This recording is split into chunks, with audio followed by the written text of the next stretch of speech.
Major pharmaceutical companies are being accused of charging up to 5 times the actual cost of vaccines, which could be hampering efforts to vaccinate people in some of the world's poorest nations. Despite a rapid rise in COVID cases and deaths across the developing world, analysis by the People's Vaccine Alliance claims more than 90% of Pfizer and Moderna vaccines have so far been sold to rich countries. Oxfam Australia is part of that alliance. Its CEO Lyn Morgain joins us now. Lyn, a very good morning to you. Good morning. What evidence is there that these companies are profiteering as claimed?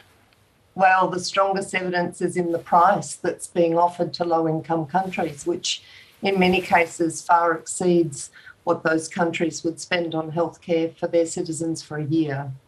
And what impact is that having on those countries in terms of their efforts to vaccinate their populations?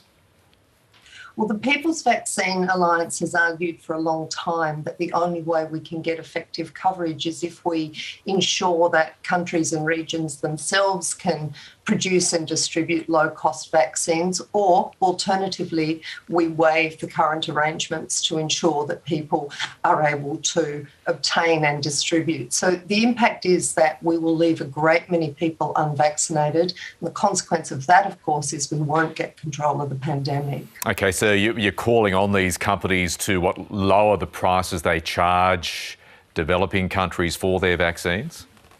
Well, that would be one way, but we actually think the most effective way is that we share the recipe, we share the technology between all of the countries in the globe that need it.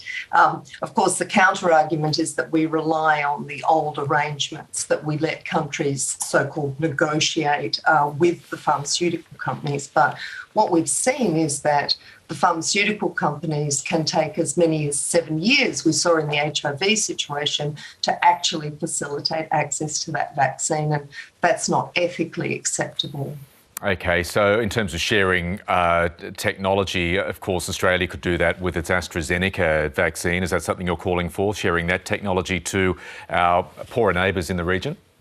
Absolutely. Globally, the People's Vaccine Alliance has argued all year that the moral circumstances we find ourselves in require that we forego those additional billions for a handful of new billionaires, and instead we make a commitment to vaccinating the whole world. Now, the Australian government has already done a great deal in terms of sending some of its AstraZeneca, or more than some, large quantities of AstraZeneca to Pacific Islands. Would you like to see that increased?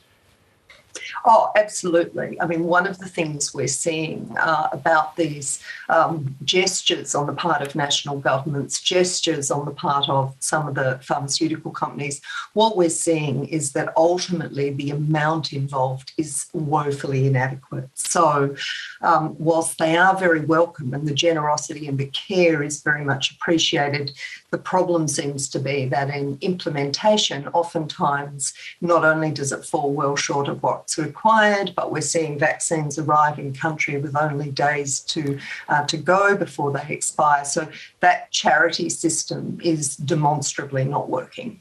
OK, Lyn Morgain from Oxfam Australia, thank you so much for joining us this morning. Lovely.